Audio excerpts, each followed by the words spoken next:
Hello everyone, welcome to my channel. ఎవరైనా subscribe చేసుకొని వాళ్ళు ఉంటే చేసుకోండి గాయస్ ప్లీజ్. సో ఈరోజు బయట ఫుల్ వర్షం పడుతుంది. ఏం చేద్దాం అంటే బజ్జీలు గుర్తుకొచ్చినాయి, కానీ చాలా టైం టేకింగ్ ప్రాసెస్ కదా. సో ముంత మసాలా అయితే చాలా ఈజీగా అయిపోతుంది అని ఏం చేసుకున్నాం, ముంత మసాలా వేసుకుందామని ఫిక్స్ అయిపోయాం. సో షాప్కి వెళ్ళి బోల్పాలాలు ఇంకా పల్లీలు అండ్ 4 కుర్కురేలు తెచ్చుకున్న తర్వాత దాన్ని తీసుకొచ్చి బోల్పాలాలు ఇంకా పల్లీలు 2 ప్యాన్లో వేయించుకున్నాం వితౌట్ ఆయిల్.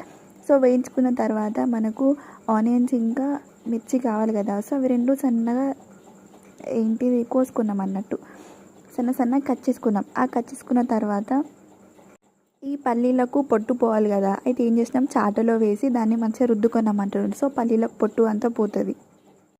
ఆ తర్వాత ఈ కుర్కురే ప్యాకెట్స్ ఉంటాయి కదా, అన్నీ కలిపి ఇట్లా క్రంచ్ చేసుకున్నాం అన్నట్టు. చేసుకున్న తర్వాత ఒక నిమ్మకాయ ఇంకా కొంచెం కొత్తిమీరకు తీసి పక్కన పెట్టుకున్నాం.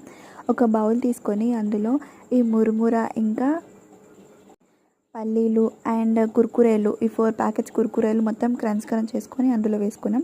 సో దానికి తగినంత మనం ఉప్పు కారం కూడా వేసుకొని ఉల్లిపాయ ఇంకా మిర్చి 2 వేసుకొని మంచిగా కలుపుకున్న తర్వాత కొంచెం కొత్తిమీర కూడా వేసుకోవాలి, కొంచెం లైట్గా.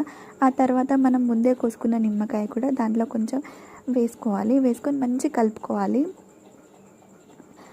కలుపుకొని తర్వాత కొంచెం పక్కన పెట్టి టేస్ట్ చేయాలన్నట్టు.